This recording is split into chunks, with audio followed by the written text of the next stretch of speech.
Hey everyone, and welcome back for another deep dive, into the world of pro-Kremlin disinformation. This week we're going to be looking at EU versus disinfo. Yeah. Articles from last week, Interesting. the week of February 24th, 2025. Okay. 3 years Wow. since the invasion of Ukraine. Yeah. So Big anniversary. for our listeners who maybe haven't listened before or are new to this whole thing, EU versus Disinfo is an organization dedicated to exposing and analyzing pro-Kremlin disinformation, and that's what we're going to be looking at. Absolutely. And it's crucial we understand this, because this battle for information, it's running alongside the actual conflict. Yeah. And it's just as intense in a way. Yeah, and they're playing by a different set of rules almost. Right. It's like a parallel reality sometimes, the way they frame things. Yeah, so what are some of the, I guess, big themes that jumped out at you from this week's articles? Well, three main things I noticed. First, there's this persistent effort to undermine European unity and support for Ukraine. Then we've got the Kremlin trying to shape the narrative around potential peace negotiations. And this is already happening now, which is interesting. Wow. And lastly, they're really doubling down on some familiar information manipulation tactics as we, hit this 3-year mark of the invasion. Yeah. Okay, so let's break those down one by one. Let's start with, I guess, undermining European unity. EU versus Disinfo had this article titled, Split the EU, a constant priority of the Kremlin. Right. And it seemed to be like a pretty core part of their strategy. It is a cornerstone of their approach, really. Why is that so important to them, though? Why do they care so much about splitting the EU? Well, a united Europe that actively supports Ukraine, that's a major problem for Russia's ambitions.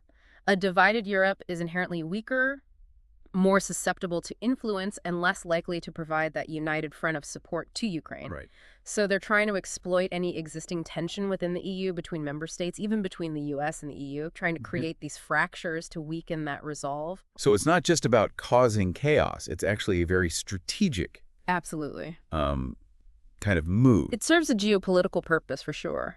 What sort of things are they saying, though, to actually achieve that? What are the narratives? They prey on existing anxieties and grievances. It's classic psychological warfare. Right. You'll see narratives like lost sovereignty, where they claim European nations have ceded control to Brussels or Washington. And this feeds into those pre-existing Eurosceptic sentiments that are already there.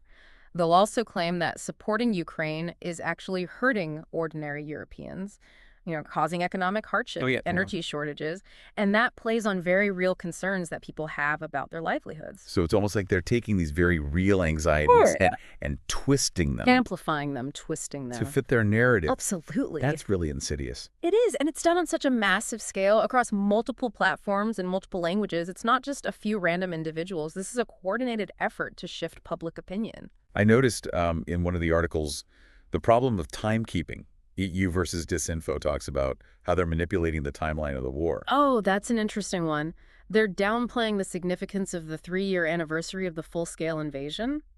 They want to shift the focus away from what Russia did and instead highlight things like the economic impact of sanctions on the EU. So it's almost like they're trying to create their own reality. Yes. Where Russia is the victim and not the aggressor. Exactly. It's a classic blame-shifting tactic. But is it working? I mean, are people actually buying this? Well, that's where things get interesting. Recent Eurobarometer surveys actually show that public support for Ukraine remains strong across the EU. So it seems that a lot of people can see through this disinformation and understand the reality of the situation. That's good to hear. It is encouraging. It suggests that awareness is growing and people are becoming more resilient to manipulation. So even though it's something to watch out for, it's not necessarily an automatic win for the Kremlin? Not at all. People are wising up? It appears so. But let's move on to that second theme. We talked about the attempts to control the narrative around potential peace talks. Right, and it seems like they're already at work on this, even as the fighting continues. Yeah, the Kremlin's playbook for undermining post-war Ukraine, that article really lays it out. It's like they're playing chess while everyone else is still setting up the board. Yeah, and it's happening on multiple fronts too, right? Absolutely. First, they push this narrative that Russia's demands are the only path to peace, and anyone who opposes them is just prolonging the conflict. So they're positioning themselves as the reasonable ones and framing Ukraine and its allies as the obstacles. Right, right. At the same time, they try to sow doubt about the EU's commitment to Ukraine, pushing for distant EU accession dates, spreading disinformation about the EU's true intentions. It's all about creating distrust and uncertainty within Ukraine and between Ukraine and its partners. And then, of course, they're still targeting President Zelensky. Of course. The smear campaigns are relentless. Yeah. Trying to paint him as weak, corrupt, controlled by the West, anything to undermine his legitimacy and erode public trust. So it's all about weakening Ukraine's position Yeah. before they even get to the negotiating table. Exactly. If they can sow enough division and doubt, they hope to extract concessions from a weakened and isolated Ukraine. It's cynical, manipulative, but it's a tactic they've used before. So is there anything that can be done to counter this kind of preemptive narrative shaping? Well, awareness is key. The more people understand these tactics, the less effective they become. So just by talking about this on the show, we're actually doing something to combat it. In a way, yes. By shedding light on these tactics, we're helping people recognize them and hopefully become less susceptible to them. It's almost like we're giving our listeners a mental vaccine against disinformation. I like that analogy. And the more people who are inoculated, the harder it is for these narratives to spread. Okay, so that's two pretty heavy themes, sowing division and controlling the peace narrative. Yeah. You're up for diving into that third one, the actual information manipulation tactics. Absolutely. And this is where the anniversary of the invasion becomes particularly relevant because we see some familiar patterns resurfacing. Okay, so EUvsDisinfo had this fascinating analysis of Putin's speech from February 24th, 2022, Right. called Flashback Putin, Starting the War. What he said and what it really means. Powerful stuff. And it really showed how they're weaponizing language. Yeah, that speech is a masterclass in deceptive rhetoric, full of carefully chosen words and phrases designed to mislead and justify the invasion.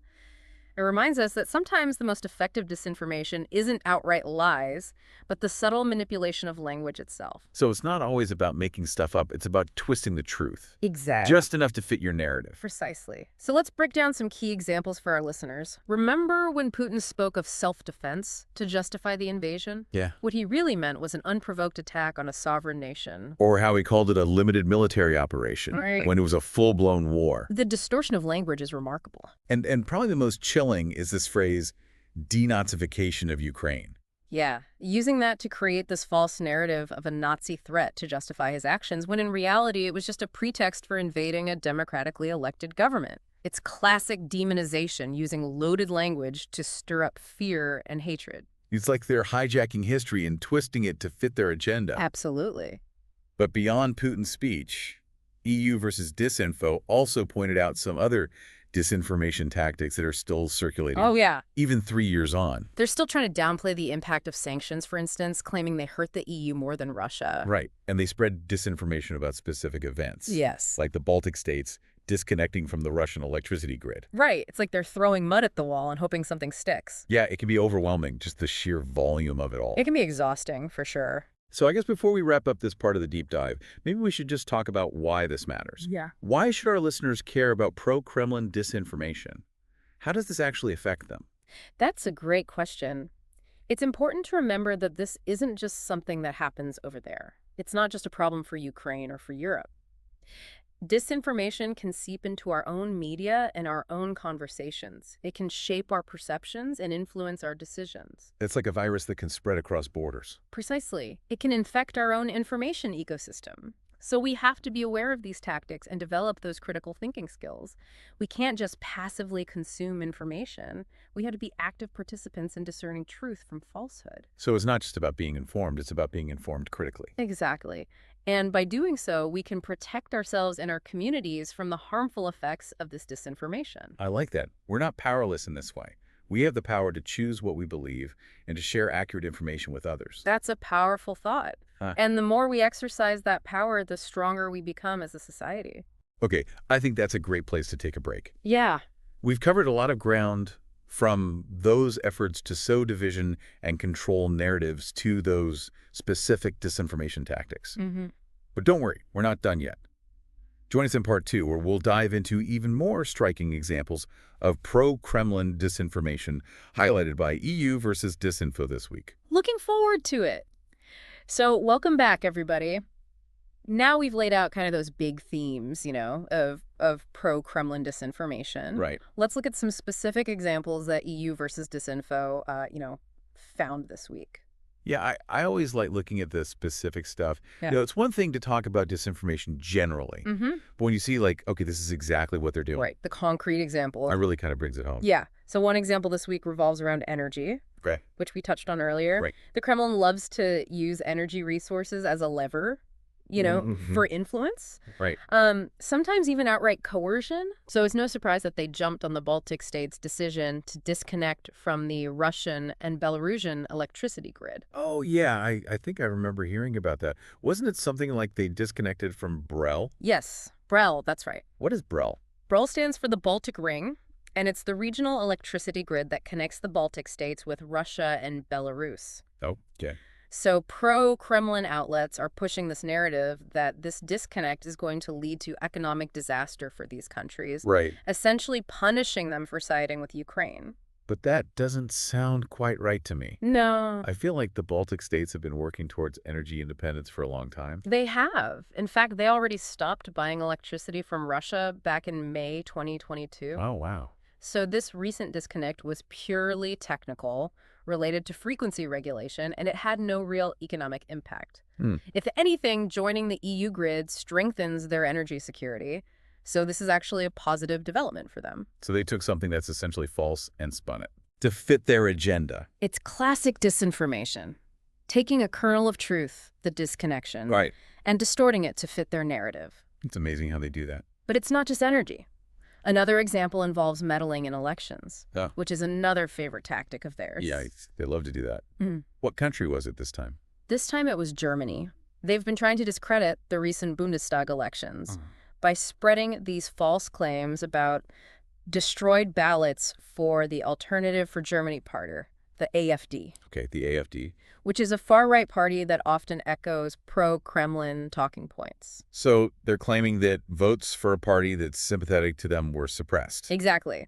They're trying to delegitimize the election outcome by claiming that it was rigged against them. And they can't accept any outcome. They can't. That doesn't benefit them. Right, it has to go their way or it's illegitimate. Of course. And of course, these claims about destroyed ballots have been completely debunked by fact-checkers and election officials, but they're still circulating in pro-Kremlin media. So this shows that disinformation doesn't just stop when the polls close. No, it's a long game aimed at eroding trust in democratic institutions. So we have to be just as vigilant Absolutely. after an election as before. Mm-hmm. Did EUvsDisinfo find any examples of disinformation aimed directly at Ukraine? Of course. One of the most enduring tactics is accusing their opponents of being Nazis. We've seen this time and again, Right. and it's still being used against Ukraine. They're pushing this absurd claim that Nazi Germany is the ideological predecessor of modern-day Ukraine, It's ridiculous. completely twisting history to fit their narrative. It's like they're ignoring Russia's own history They are. and the sacrifices that Ukrainians made during World War II. Exactly. This tactic is used to dehumanize Ukrainians, justify the invasion, and deflect from Russia's own troubling past. So these examples really show how important it is Mm-hmm. to recognize these tactics Absolutely. and understand like why they're doing this. It's about understanding their motivations and their methods. It's a lot to take in, but knowing about this stuff makes you feel, I don't know, a little bit less helpless. I agree. It's like if you can see the strings. Right. If you can spot the manipulation, Yeah, it loses some of its power over you. exactly. So based on all this, what are some key takeaways you think our listeners should remember? Well, I think the most important thing is to remember that pro-Kremlin disinformation is pervasive. It's not just something that happens in other countries. It can seep into our own media and conversations even if we don't realize it. So we can't just ignore it. We can't. We have to actively engage with it. But that doesn't mean getting overwhelmed. Right. How do we do that? How do we actively engage with it? That's where critical thinking comes in. We can't just accept information at face value, especially when it's coming from sources that are known to spread disinformation. Right. We have to question everything, check multiple sources, and be willing to dig deeper. Don't be afraid to challenge your own assumptions and biases. And always be on the lookout for those telltale signs of manipulation. So it's like being an information detective. Exactly. Yeah. Always looking for clues. Yeah. Piecing together the truth from different sources. You mentioned checking multiple sources. Yeah. What are some good places that people can go for reliable information? It's crucial to diversify your news diet and consult reputable news outlets that are known for their commitment to accuracy and fact-checking. Okay. So don't rely solely on social media or sources that are known to promote propaganda. And fact-checking websites can be really valuable resources for verifying information and debunking false claims. So it sounds like we're not powerless. We're not. We can fight back by being informed and critical. Exactly. And by working together, we can build a stronger defense against disinformation and promote a more informed and resilient society. I like that. Think about it. Every time we recognize and debunk a false claim, we're chipping away at the foundation of their disinformation campaign. So we have agency. Yeah. We can choose We do. what we believe and what we share. Absolutely. And that's a powerful tool in this fight. That's a great point to end on. I think so. We've talked about the insidious tactics, but we've also highlighted We have. how we can resist manipulation. That's the key. So thank you to our expert for guiding us through this. It's been a pleasure. And for all of you listening, thanks for joining us on this deep dive. Stay vigilant. All right, so welcome back to the final part of our deep dive. Looking at pro-Kremlin disinformation, we've covered quite a bit, We have. from their big strategies down to some specific examples. Yeah, it's pretty fascinating. But before we wrap up, I want to get your take on the big picture here. What does all this mean for us as individuals trying to navigate this Right. increasingly complicated world of information? That's the key question, isn't it? I Yeah. think it boils down to this. In a world that's just saturated with information, that ability to think critically and to figure out what's true and what's not. Right. That's probably the most valuable skill we can have. So it's not just about being informed, it's about being informed critically. Exactly. It's not enough to just read a headline or watch a video. We have to dig deeper, consider different perspectives, look for evidence Right. to support those claims. So we can't just be passive, No. consumers of information. We have to be active participants in that process. Yeah, it's almost like we need to develop some kind of information filter. I like that filter. Yeah. That helps us sift through all that noise and figure out what's actually trustworthy. Right, and that filter, I guess, is made up of, critical thinking, media literacy, and maybe a healthy dose of skepticism. Absolutely. Yeah. It's about being aware of the tactics that are used to manipulate us and being ready to question everything. And I think it's also important to remember that we're not alone in this. Yeah.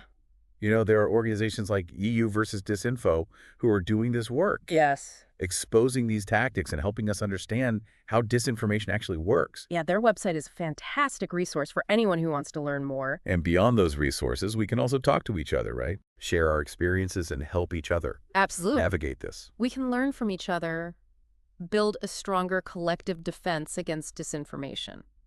So it's not just about, individual responsibility. It's also about, It's a collective effort. working together. Absolutely. So we're not just, passively receiving information. We can actually help shape the information landscape. We can be active participants in that process. And by doing so, we create a more informed, a more resilient, and ultimately more truth-based society. That's a fantastic point to end on. I think so. A huge thank you to our expert for taking us through this really complicated world of pro-Kremlin disinformation. It's by measure. And to everyone listening, thank you for joining us for another deep dive. Keep asking those questions, keep challenging assumptions, and keep fighting for the truth. Until next time, stay informed and stay empowered.